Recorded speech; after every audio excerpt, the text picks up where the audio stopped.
ఆలకిద్దాము, ఆలోచిద్దాము.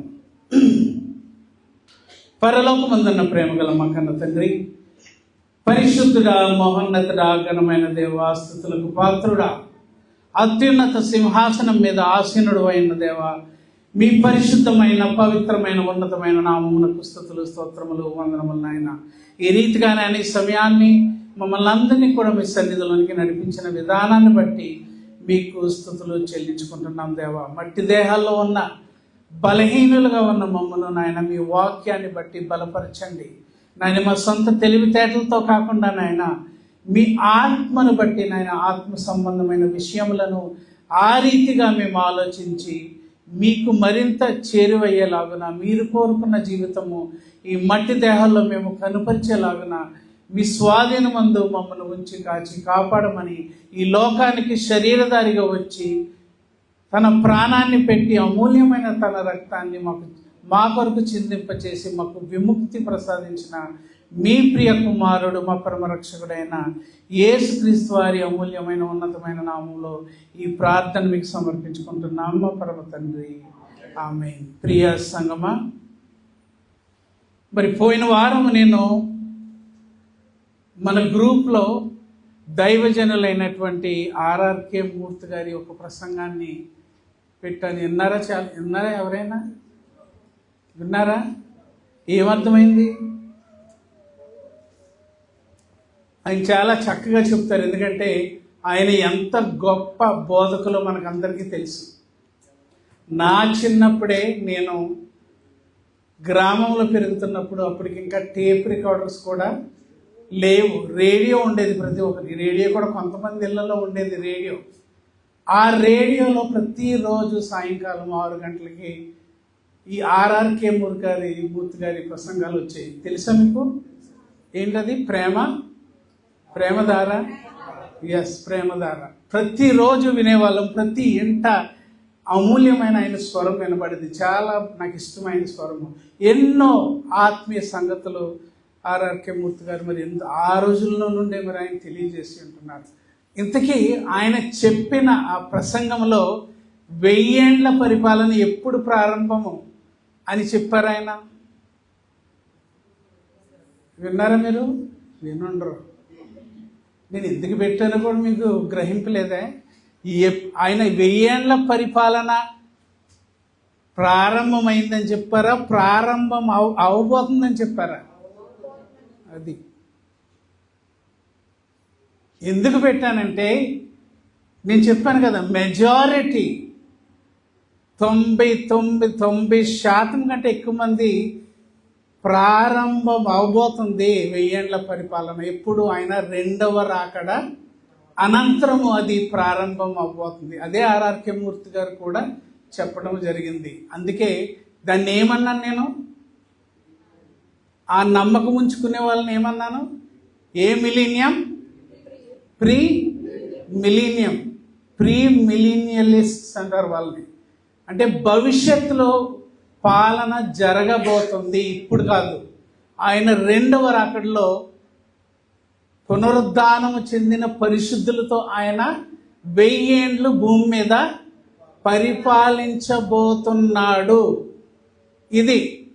అది మైండ్లో పెట్టుకుని ఇప్పుడు ఈ ప్రకటన గ్రంథానికి వెళ్ళి 20వ అధ్యాయము 4వ వచనం, అంటే అపార్థము, అత్యంత ఘోరంగా అపార్థమైన అధ్యాయం ఇది.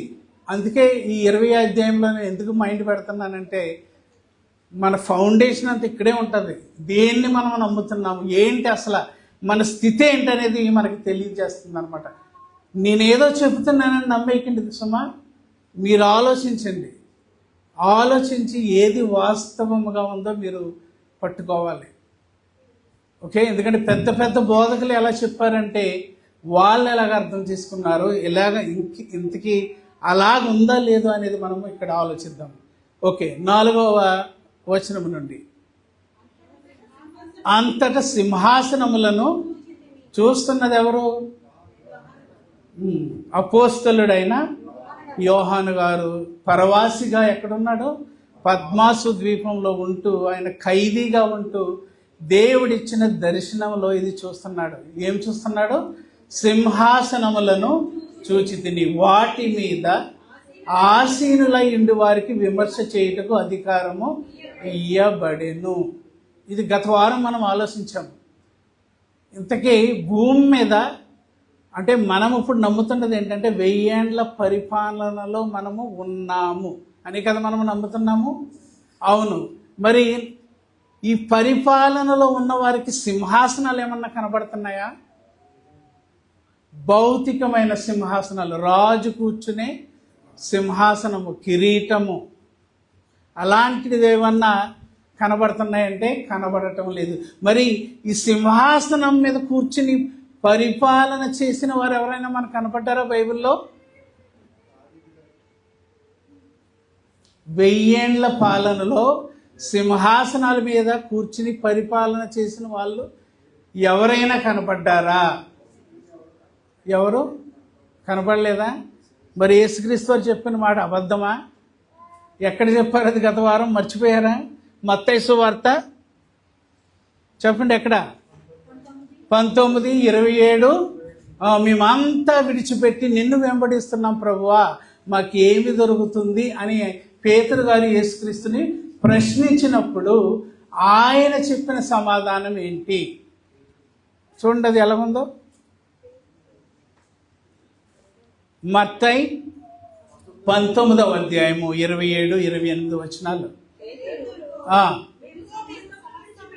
ఒక్కరు చదివితే బాగుంటుంది, అందరు వినొచ్చు. ఎవరో ఒక్కరు పర్వాలేదు, ఎవరో ఒక్కరు చదవండి, ఏం పర్వాలేదు. కొంత డ్రాప్ అయిపోండి ఎవరైనా చదువుతుంటే.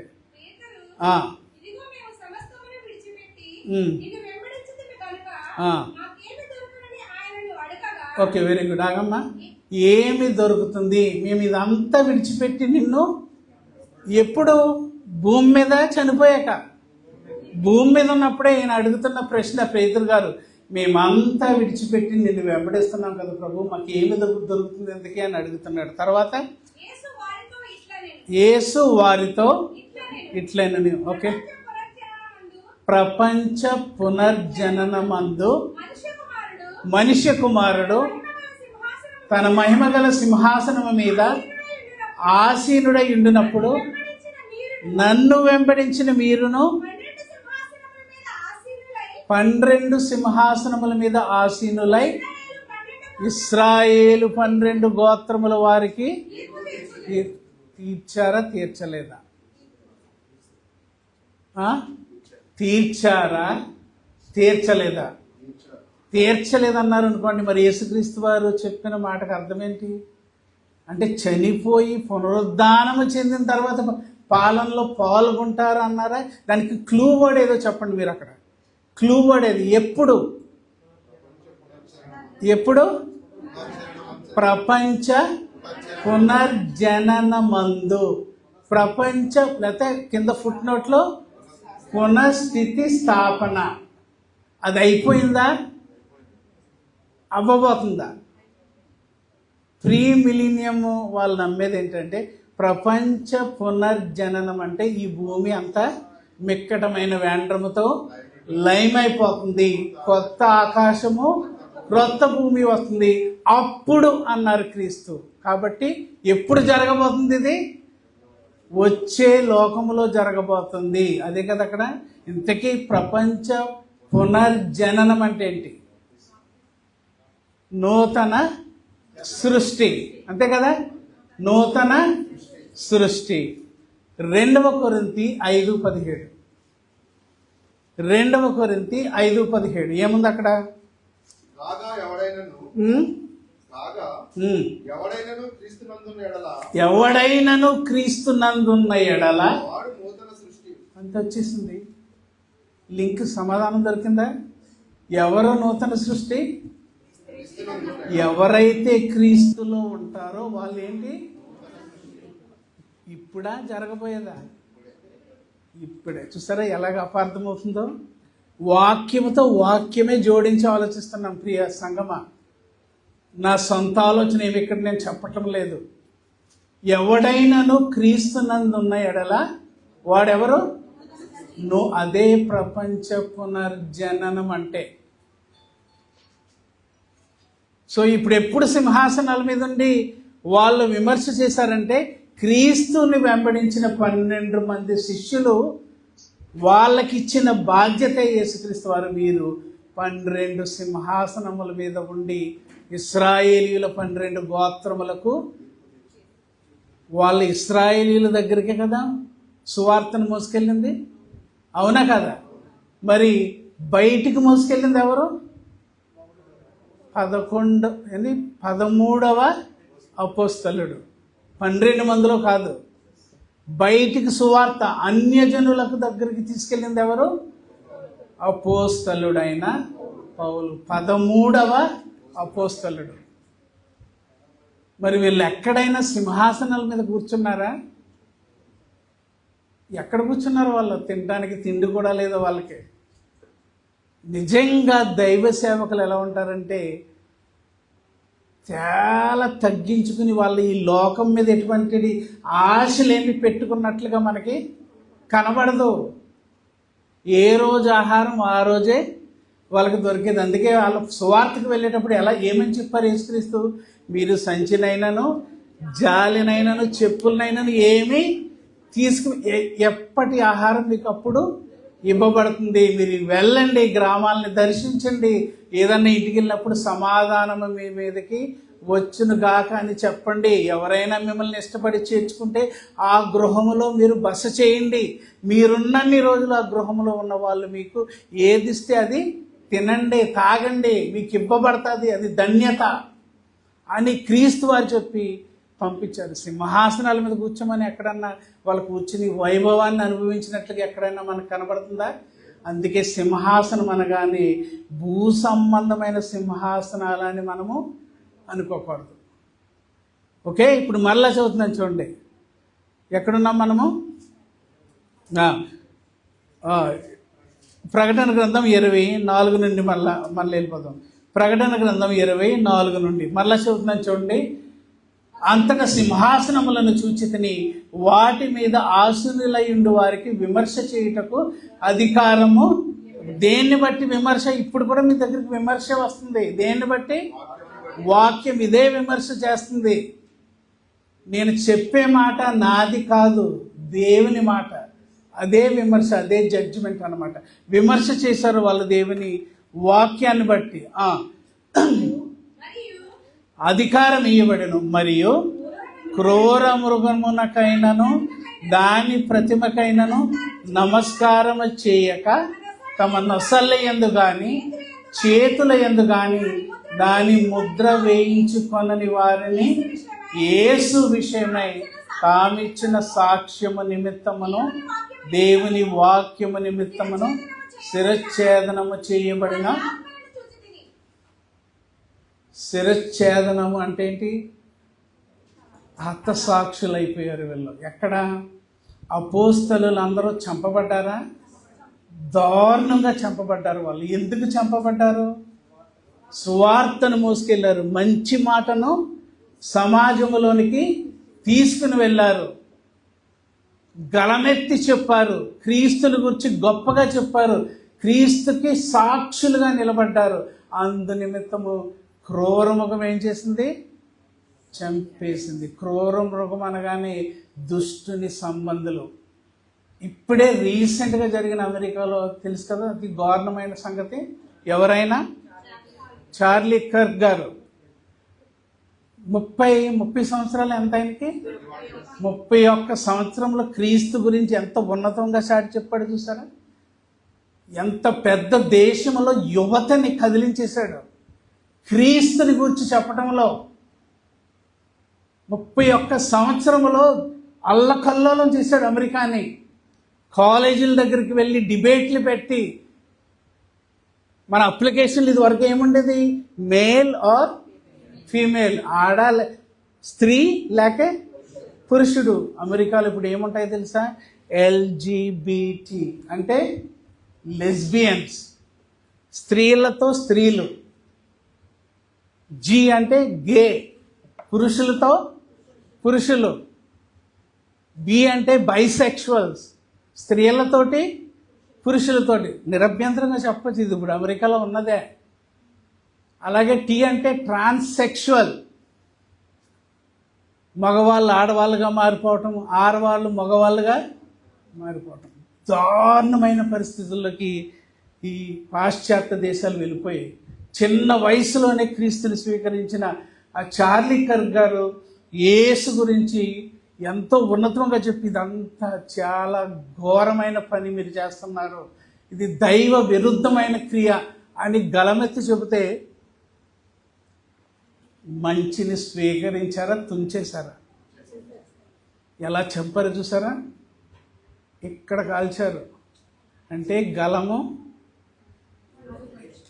ఆగిపోవాలి, పలకూడదు. మంచి చెప్పిన వాళ్ళని ఎవ్వరు కూడా ఈ లోకము విడిచిపెట్టదు.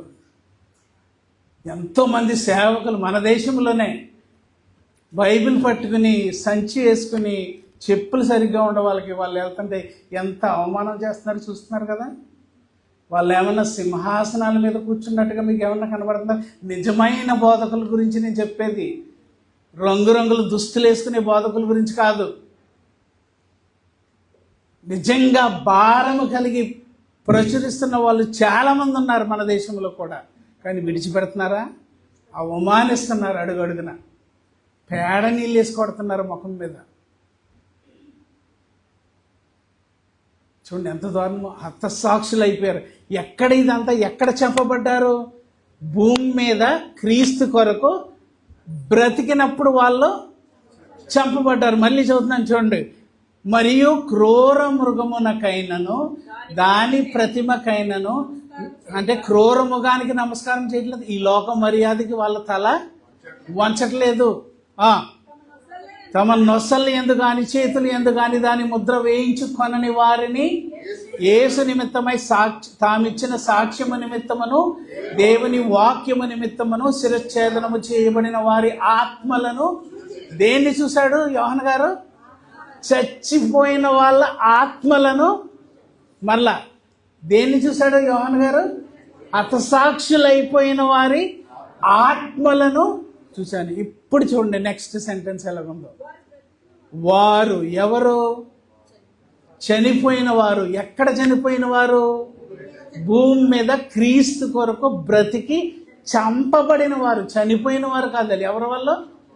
చంపబడిన వారి ఆత్మలను చూచితిని. వారు ఎవరైతే క్రీస్తు కొరకు భూమి మీద చనిపోయారో వారు బ్రతికిన వారై 1000 సంవత్సరములు క్రీస్తుతో కూడా బ్రతికిన వారై. అంటే మీకు అర్థం ఏమొస్తుంది అక్కడ?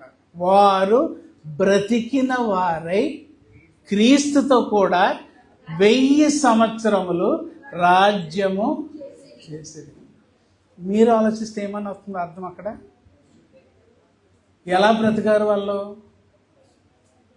ఎలా చనిపోయిన వ్యక్తి ఎలా బ్రతికొస్తాడు చెప్పండి? చనిపోయిన వ్యక్తి బ్రతికేలా వస్తాడు పైకి? పునరుద్ధానములో. అదే కదా పునరుద్ధానం అంటే ఏంటి? తిరిగి బ్రతకటం. పునరుద్ధానం అంటే ఏంటి? తిరిగి బ్రతకటం. ఇప్పుడు డైరెక్ట్గా నేను చదువుతున్నప్పుడు చచ్చిపోయిన వాళ్ళ, చంపబడిన వాళ్ళ ఆత్మలను యోహాను గారు చూశారు.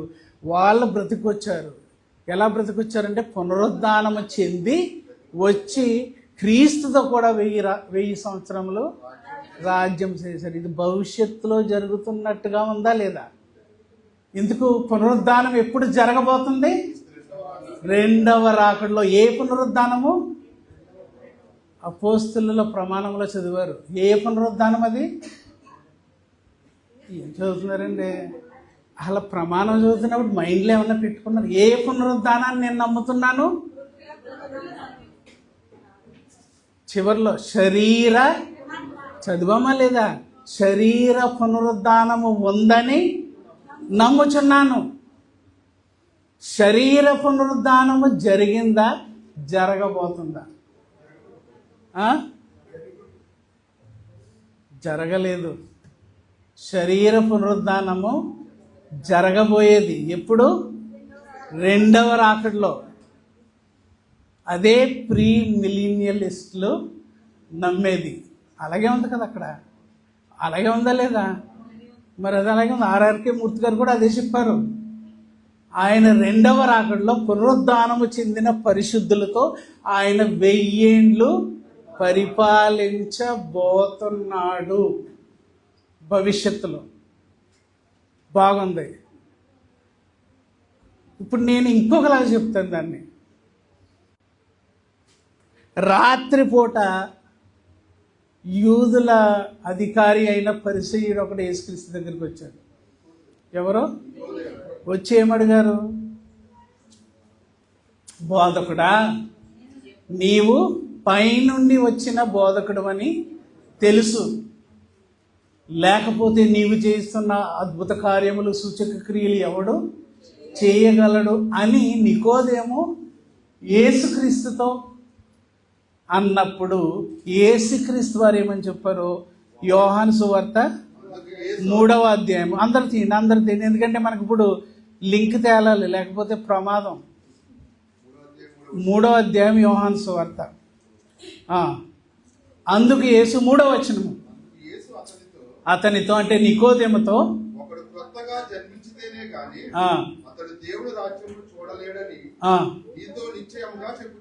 ఓకే, ఆ కింద ఫుట్ నోట్లో ఎలా జరగాల జన్మ? పైనుండి జరగాలి. ఆ జన్మ నికోదేముకు జరిగిందా? జరిగితే ఆ విషయం యేసుక్రీస్తు వారు చెప్పరు కదా. ఏమంటున్నారు? ఒకడు క్రొత్తగా, అంటే పైనుండి జన్మ జరిగితేనే కానీ అతడు దేవుని రాజ్యమును, దేవుని రాజ్యం అంటే ఏంటి? ఇప్పుడు 1000 ఏండ్ల, అది మైండ్లో పెట్టుకోండి. ఓకే, ఇప్పుడు 1000 ఏండ్ల పరిపాలనలోకి ప్రవేశించాలంటే ఎంట్రన్స్ ఏంటి? క్రొత్తగా జన్మించాలి. ఎలా జన్మించాలి? పైనుండి జన్మ జరగాలి. ఓకే, ఇంకా కంటిన్యూ. ముసలివాడైన మనుషుడు ఎలాగూ జన్మింపగలడు? రెండవ మారు తల్లి గర్భమందు ప్రవేశించి జన్మింపగలడా అని ఆయన అడుగగా యేసు ఇట్లనెను, ఒకడు నీటి మూలముగాను ఆత్మ మూలముగాను జన్మించితేనే గాని దేవుడి రాజ్యంలో ప్రవేశింపలేడని నీతో నిశ్చయముగా చెప్పుచున్నాను. ఓకే, చాలు. ఒకడు నీటి మూలముగాను ఆత్మ మూలముగాను జన్మించితేనే గాని దేవుని రాజ్యములో 1000 ఏండ్ల పరిపాలనలో పాల్గొనటానికి ఏం కావాలి? ఒకడు నీటి మూలముగాను ఆత్మ మూలముగాను జన్మిస్తేనే కానీ ఎంట్రన్స్ దొరకదు. ఇప్పుడు చెప్పండి, 1000 ఏండ్ల పాలనలో పాల్గొనేది ఎవరు? ఎవరైతే నీటి మూలముగాను ఆత్మ మూలముగాను జన్మిస్తారో వారి మాత్రమే దేవుని రాజ్యములో అదేనా నేను కలుపుతున్నానా? అదే సేమ్ యాజ్ ఇట్ ఈస్. మరలా చదువుతున్నట్టు యేసు ఇట్లే, నేను ఒకడు నీటి మూలముగాను ఆత్మ మూలముగాను జన్మించితేనే గాని దేవుని రాజ్యములో ప్రవేశింపలేడని నీతో. ఇది ఎప్పుడు జరుగుతుంది? మరి ఏంటి భవిష్యత్తులో జరుగుతుంది అంటున్నారేంటి? యేసుక్రీస్తే కదా చెప్తుంటా, దేవుని రాజ్యంలో నువ్వు ప్రవేశించాలంటే నీటి మూలముగా ఆత్మ మూలముగా. ఇంకా ముందుకెళ్దాం, ఇంకా ఇంకా వివరిస్తారు ఆయన. శరీర మూలముగా జన్మించినది శరీరమును, ఆత్మ మూలముగా జన్మించినది. ఇదేం అర్థమైందో చెప్పండి. యేసుక్రీస్తు వారి మాట ఎలాగుంటుంది చూసారా? అలా చదివేసి వదిలేస్తాం అంతే. మనం అర్థం అవ్వలేదు కదా, పక్కనాడేస్తాం. మళ్ళా చదువుతున్నాను. శరీర మూలముగా జన్మించినది శరీరమును, ఆత్మ మూలముగా జన్మించినది శరీర మూలముగా జన్మించినది శరీరం. ఇది ఎప్పుడు? తల్లి గర్భమందు. అంటే తల్లి గర్భంలో ఓన్లీ శరీరానికి జన్మ జరుగుతుందా? ఆత్మకి జన్మ జరగటం లేదా? తల్లి గర్భంలో నుండి మనం అందరం బయటకు వచ్చాము. అందులో జన్మ దేనికి జరిగింది? ఏ జన్మతో మనం బయటకు వచ్చాము? శరీరముతో జన్మతోట, ఆత్మ జన్మతోట? ఎలా చెప్పగలరు?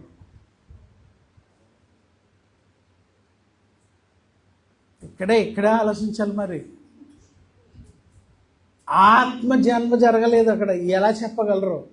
ఆత్మ ఎక్కడి నుంచి వచ్చింది అక్కడ?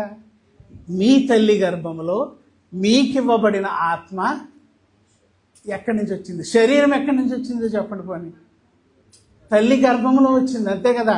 మనకి శరీరం ఎక్కడ నిర్మాణం అవుతుంది? తల్లి గర్భంలో. మరి ఆత్మ ఎక్కడి నుంచి వచ్చింది? ఓకే, దేవుని దగ్గర నుంచే సమస్తము, సమస్తము దేవుని దగ్గర. కానీ మనకి ఆత్మ ఎక్కడి నుంచి వచ్చింది? అది కూడా చెప్పలేరండి. ఆదాము దగ్గర నుంచి అండి. ఎక్కడి నుంచి వచ్చింది? ఆదామే కదా మన కారకుడు. అర్థమవట్లేదు కదా మీకు? ఆత్మ ఆదాము దగ్గర నుంచి అందరికీ, ఒక్కరికి తప్ప. ఎవరికి? యేసుక్రీస్తుకి తప్ప భూమి మీద జన్మిస్తున్న అందరికీ కూడా ఆత్మ ఎక్కడి నుంచి వచ్చింది? ఆత్మ జన్మ మనకు జరగల మొదటి జన్మలో. మరి ఏ జన్మ జరిగింది? శరీరం ఒక్కటే వచ్చింది కొత్తగా. ఆత్మ అక్కడి నుంచే ప్రవహిస్తూ వచ్చిందంతే. ఆ ఆత్మ డిఫెక్ట్ అయిందా, పర్ఫెక్ట్గా ఉందా? ఎక్కడ డిఫెక్ట్ అయిపోయింది? వనములో. ఆ డిఫెక్ట్ అయిందని ఏం చేయాలి? మనము ఏమవ్వాలి? కరెక్షన్ చేయాలి. కరెక్షన్తో వచ్చాం మనం బయటికి. అర్థమైందా? మనకి కరెక్షన్ కావాలి. ప్రతి ఒక్కరు కూడా. శరీరం అయితే ఫ్రెష్గా వచ్చేసింది, కానీ ఆత్మ ఆదాము దగ్గర నుంచి వచ్చింది. అందుకే ఆయన ఎలా చెప్తున్నాడు చూడండి, శరీర మూలముగా జన్మించినది ఆత్మ మూలముగా జన్మించిందని. అందుకే ఆత్మ మూలముగా జన్మించడం అంటే పై నుండి జరిగే జన్మ. ఏ ఆత్మది? పరిశుద్ధాత్మ. గబ్రియేలు దూత మరియమ్మ, యోసేపు గారు అనుమానించి విడనాడాలనుకున్నాడు మరియమ్మ గారిని. అప్పుడు గబ్రియేలు దూత వచ్చి యోసేపు గారితో ఏం చెప్పింది చూడండి. అక్కడ మత్తయి సువార్త 1వ అధ్యాయం 20వ వచనంలో, మత్తయి సువార్త 1వ అధ్యాయము, అంటే యోసేపు గారు యోసేపు గారికి ప్రత్యక్షమై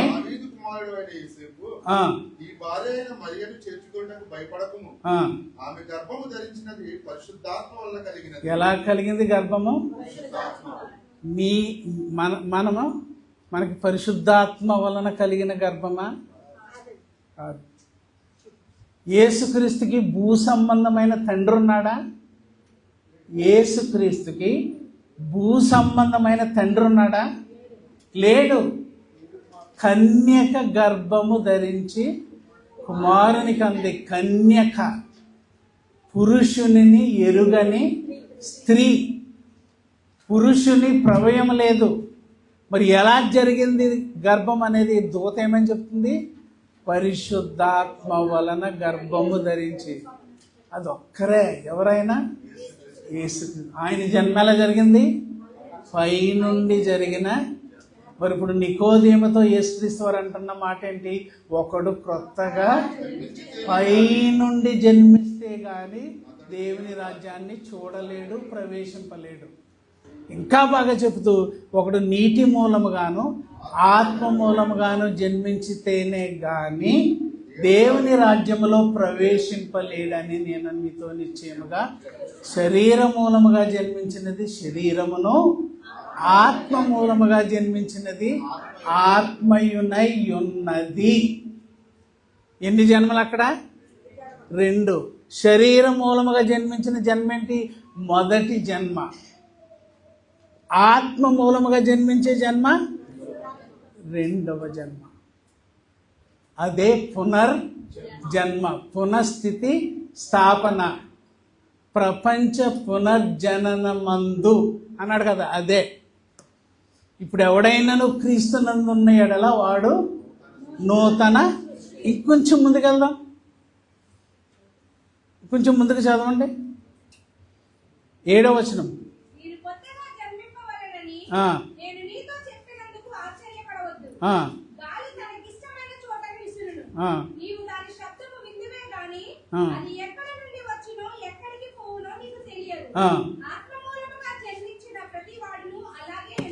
ఇంకా డిస్క్రైబ్ చేశాడు ఆయన. చూడు ఎంత బాగా చెప్పాడు నికోదేముకి, ఎంత బాగా చెప్పారు చూడండి యేసుక్రీస్తు వారు.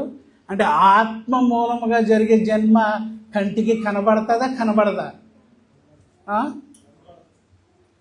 దానికి ఉదాహరణగా యేసుక్రీస్తు వారు దేన్ని తీసుకున్నారు? గాలి ఎక్కడి నుంచి వస్తుందో ఎక్కడికి వెళ్ళిపోతుందో ఎవ్వరికి కనబడదు, అంతే కదా. దాని శబ్దమును బట్టి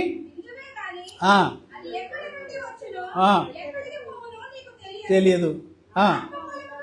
ఆత్మ మూలముగా జన్మించిన వాడు ప్రతివాడు, అంటే ఆత్మ మూలముగా జరిగే జన్మ అదృశ్యమైన జన్మ. దృశ్యమైన జన్మ ఏది? శరీర మూలం. ఎందుకంటే బిడ్డని చూస్తున్నాము, బయటకు వచ్చే బిడ్డని చేత్తో ఎత్తుకుని పుట్టిన బిడ్డని కదా, దృశ్యంగా కనబడుతుంది. కానీ ఆత్మ మూలంగా జరిగే జన్మ పైకి కనబడదు, అదృశ్యమైన జన్మ అన్నమాట. ఇప్పుడు అదృశ్యమైన జన్మ జరగకుండా క్రీస్తు రాజ్యములో ప్రవేశము దక్కుతుందా? దక్కదు. ఎప్పుడు దక్కుతుంది ఆ ప్రవేశం మనకి? బ్రతుకుండగానా, చచ్చిపోయిన తర్వాత? భౌతికంగా బ్రతుకున్నప్పుడే పునర్జన్మ ద్వారా మనకి దానిలో. ఇప్పుడు వెళ్ళిపోదాం ప్రకటన గ్రంథానికి. చూడండి ఎలా తెగుతుందో చూడండి. మరి ఎందుకు ఇంత తారుమారులుగా అర్థం చేసుకున్నారో నాకు అర్థం కావట్లేదు. మళ్ళా చదువుదాం పని. 20 ప్రకటన గ్రంథం 20 ఎక్కడ? 4 ఉంది కదా, మళ్ళీ చదువుతాను. అంతటా సింహాసనములను చూచితిని, వాటి మీద ఆసీనులై ఉండి వారికి విమర్శ చేయుటకు అధికారము ఇవ్వబడెను. మరియు క్రూర మృగమునకైనను దాని ప్రతిమకైనను నమస్కారము చేయక తమ నొసళ్ళ యందు గాని చేతుల యందు గాని దాని ముద్ర వేయించుకొనని వారిని యేసు విషయమై తాము ఇచ్చిన సాక్ష్యము నిమిత్తమును దేవుని వాక్యము నిమిత్తమును శిరచ్ఛేదనము చేయబడిన వారి ఆత్మలను వారు బ్రతికిన వారే. ఇది మన ప్రాబ్లం. వారు ఎక్కడ బ్రతికారు? ఇప్పుడు ఎఫెసీ పత్రిక 2వ అధ్యాయం 1వ వచనములో ఏముంటుంది? చదవండి. ఎఫెసీ 2 1వ వచనము. మీ అపరాధముల చేతను పాపముల చేతను మీరు. ఇది ఏ జన్మ నుండి వచ్చింది మనకిది? చావు. శరీరమును బట్టి జన్మించినది శరీరమును. ఆ జన్మ ద్వారా మనకి ఏమి లభించింది? మీ అపరాధముల చేతను పాపముల చేతను మీరు చచ్చిన వారై ఉండగా ఆయన క్రీస్తులో. ఒక్కరి శాతం ఉంటాం, మనకు కన్ఫ్యూజన్ అవుతుంది.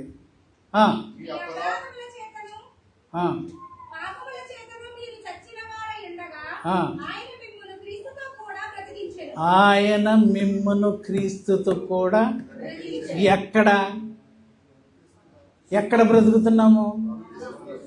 నీటి మూలముగాను ఆత్మ మూలముగాను జన్మించితేనే గాని అది బ్రతకడం అంటే. బ్రతికి వస్తున్నాము, చచ్చిన స్థితిలో ఉన్నాం మనం. అంటే జన్మ దేనికి జరుగుతుంది ఇప్పుడు? ఆత్మకి. ఎందుకంటే ముందు మనకున్న జన్మ దేవుని పోలికను కనుపరచలేదు కాబట్టి పునర్జన్మ అవసరము. అందుకే మనం అపరాధముల చేత పాపముల చేత మనము చచ్చిన వారై ఉండగా ఆయన అంటే తండ్రి అయిన దేవుడు క్రీస్తులో మనలను బ్రతికించాను. ఇంకా అప్పుడు బాప్తిసం దగ్గరికి వెళ్దాం అక్కడికి.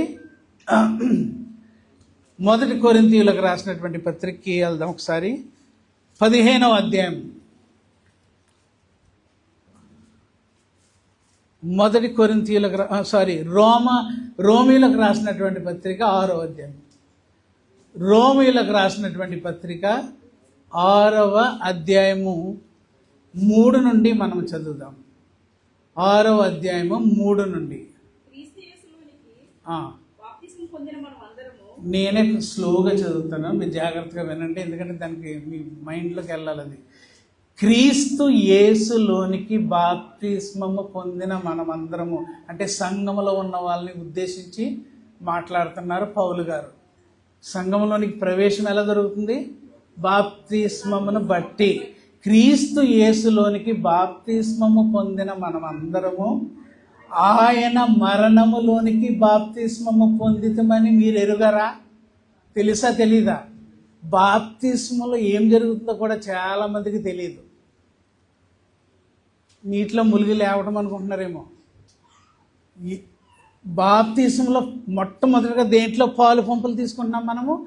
ఆయన మరణములోనికి పాలు పంపులు తీసుకుంటున్నాము, మీరు ఎరుగరా? కాబట్టి తండ్రి మహిమ వలన క్రీస్తు మృతులలో నుండి ఎలాగూ లేపబడినో అలాగే మనమును నూతన జీవము పొందిన వారమై నడుచుకొనున్నట్లు మనము బాప్తిస్మము వలన మరణములో పాలు పొందుటకై ఆయనతో కూడా పాతి పెట్టబడ్డామంట. మనము బాప్తిస్మలో ఆయనతో కూడా పాతి పెట్టబడితిమి. మరియు ఆయన మరణం యొక్క సాదృశ్యం, నేనే చదువుతానమ్మా ఎందుకంటే మీకు అర్థం కాదు. మరియు ఆయన మరణము యొక్క సాదృశ్యమందు ఆయనతో ఐక్యము గలవారమైన ఎడల ఆయన పునరుద్ధానము యొక్క సాదృశ్యమందును ఆయనతో ఐక్యము గలవారమై యుందుము. అంటే బాప్తిస్మములో మనకి ఇందులో పాలు పంపులు, మరణ సమాధి పునరుద్ధానములో కూడా మనం పాలు పంపులు తీసుకుంటాం. ఇది నీటి మూలముగాను ఆత్మ మూలముగాను జరిగే జన్మలో మనము మరణము, సమాధి, పునరుద్ధానములో కూడా పాలు పంపులు తీసుకున్నాం. మళ్ళా చదువుతున్నాం చూడండి, అది 5వ వచనం.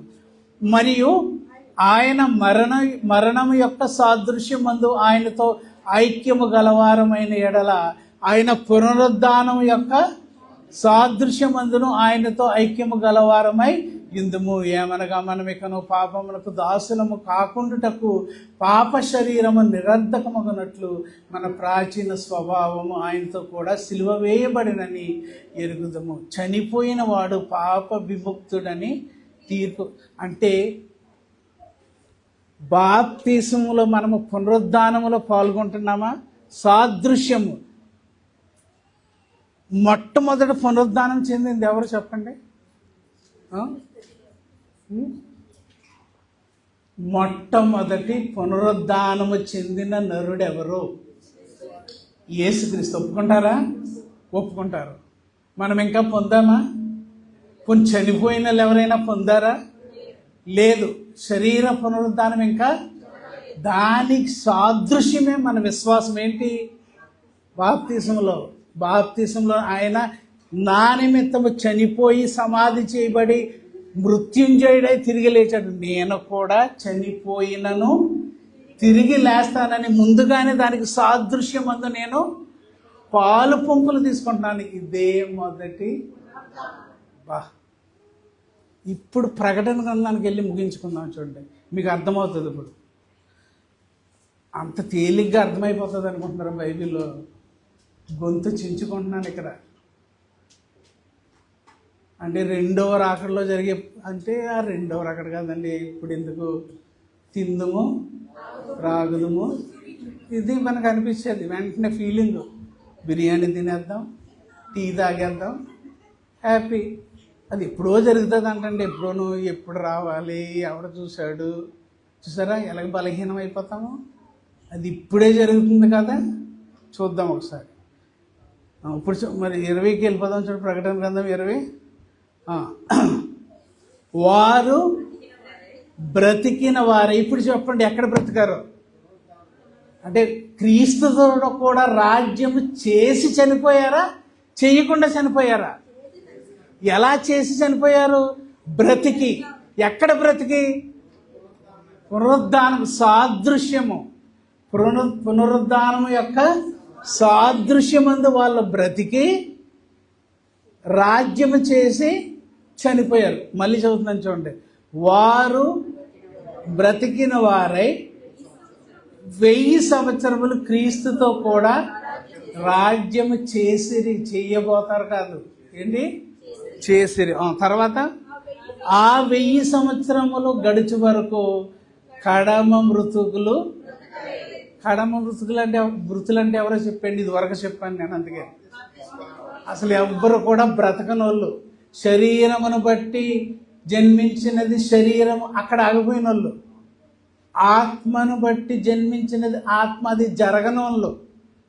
వాళ్ళు కడమ, వాళ్ళు ఇంక ఎన్నటికీ మారరు. వాళ్ళు 1000 సంవత్సరములు గడిచే వరకు కడమ మృతుకులు, వాళ్ళు అసలు బ్రతికి రాలేదు, వాళ్ళు పునర్జన్మ చెందలేదు వాళ్ళకి. ఇది ఏది మొదటి పునరుద్ధానం చెప్పండి? జరగబోయేదా, జరిగిందా? మనకి జరగకుండా నేను క్రీస్తు రాజ్యంలో ఎలా పాల్గొంటాను? ఆయన అధికారం కిందకి ఇప్పుడు ఆయన అధికారంలో ఉన్నాడా లేదా? సింహాసనం ఆసీనుడైపోయి సర్వాధికారం ఇప్పుడు నాకు ఇయ్యబడి ఉన్నది. మీరు వెళ్ళండి, ప్రచురించండి, భూదిగంతముల వరకు వెళ్ళండి. నేను మీకు ఏ ఏ సంగతులు ఆజ్ఞాపించుతున్నో వాటిని గైకొనమని చెప్పండి. తండ్రి యొక్కయు, కుమారుని యొక్కయు, పరిశుద్ధాత్మ యొక్క నామములోనికి వారికి బాప్తిస్మం ఇవ్వండి. ఇదే రాజ్య పరిపాలనలో జరిగేది. ఎందుకంటే ఇదంతా జరిగితేనే కానీ ఆయన మరలా రాడు. మరి ఎందుకండి ఇలాగ అర్థం చేసుకున్నారు? మొదటి పునరుద్ధానం అనగానే జరగబోయేది ఇప్పుడు ఎందుకు వచ్చింది అనేది అది కూడా చదివేసి ముగిస్తాను నేను. ఇంతకీ మొదటి పునరుద్ధానము, రెండవ పునరుద్ధానం ఏంటో చూద్దాం ఒకసారి చివరగా. ఎక్కడికి వెళ్దాం మనము? యోహాను సువార్త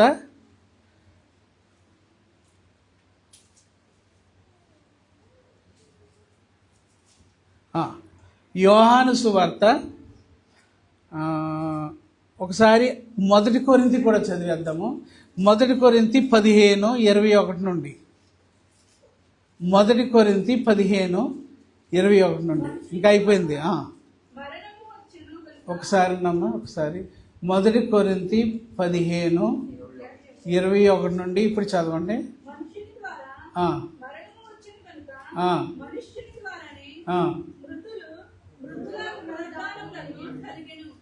మళ్ళా బాగా చదవాలమ్మది. మనిషిని ద్వారా మరణము వచ్చెను గనుక, అక్కడ ఆగాలి. తర్వాత ఏ మనిషిని ద్వారా మరణం వచ్చింది? ఏ మనిషిని ద్వారా మృతుల పునరుద్ధానం కలిగింది?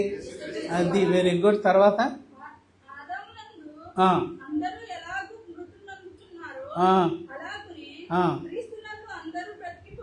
బ్రతికింపబడుదురు. ఓకే,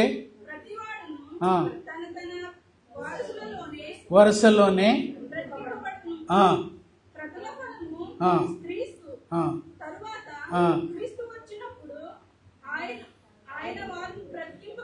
ఇది ఏ పునరుద్ధానము?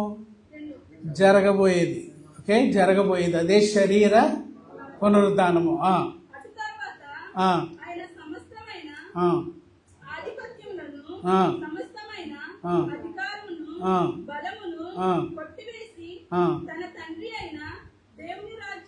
దేవునికి రాజ్యము అప్పగించును. అప్పుడు అంటే యేసుక్రీస్తు వారు వచ్చి ఏం చేస్తారు? భూమి మీద ఉన్న రాజ్యాన్ని తీసుకువెళ్ళి తండ్రి అయిన దేవునికి అప్పగిస్తాడు. తర్వాత అంతము వచ్చును. తన పాదముల క్రింద ఉంచు వరకు ఆయన రాజ్య పరిపాలన చేయుచుండవలెను.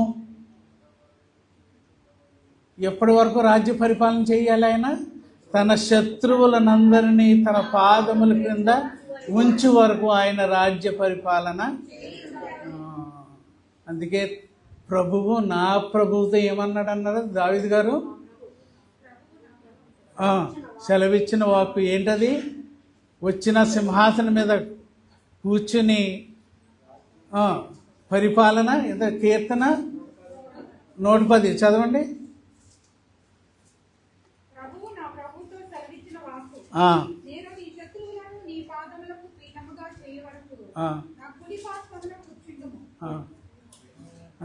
నేను నీ శత్రువులను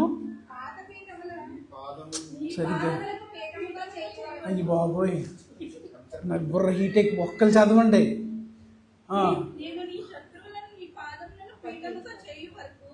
నేను నీ శత్రువులను నీ పాదమునకు పీఠము చేయు వరకు జరుగుతుందా జరగట్లేదు? ఇప్పుడు జరుగుతుందా జరగట్లేదా? నా కుడి పార్శ్వమందు కూర్చుండుము, ఎప్పటి వరకు? నేను నీ శత్రువులను నీ పాదమునకు పీఠముగా చేసేటంత వరకు నువ్వు ఇప్పుడు ఉన్నాడా లేదా? అదే అపోస్తుల ప్రమాణంలో మనం చదివింది. పరలోకమునకు ఎక్కి తండ్రి సింహాసనమున మంద ఆసీనుడై ఉన్నాడని. ఇప్పుడు జరుగుతుందా జరగటం లేదా? ఎప్పటి వరకు జరుగుతుంది? శత్రువులను అందరినీ తన పాదముల కింద పాదపీఠముగా చేసుకునేటంత వరకు ఈ పరిపాలన. అదే కదండి వాక్యం చెప్తుంది. అంతకంటే ఏంటి? అంత కన్ఫ్యూజ్ అయిపోయింది. ఇక చివరిగా యోహాను సువార్త 5వ అధ్యాయము 28, 29. చివరిగా యోహాను సువార్త 5వ అధ్యాయము